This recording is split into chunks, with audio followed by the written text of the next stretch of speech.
because all those advanced tests came out when I was at the reseller, and I thought that they were just for the public. I didn't think they were reseller type tests, because I was like, well, I teach all these classes, why should I take the test?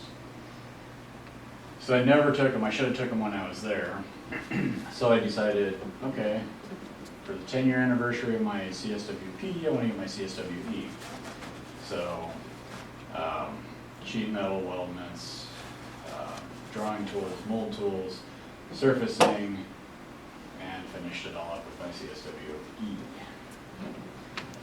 The thing that I did that nobody should ever do is I took all 6 tests in 7 days. I cannot recommend not doing that enough.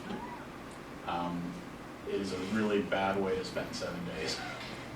So if I go to my thing, if I go to the certification center, I got this one on I think December 23rd, and this was December 29th.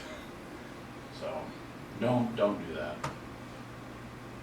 Just don't. It's bad. All right.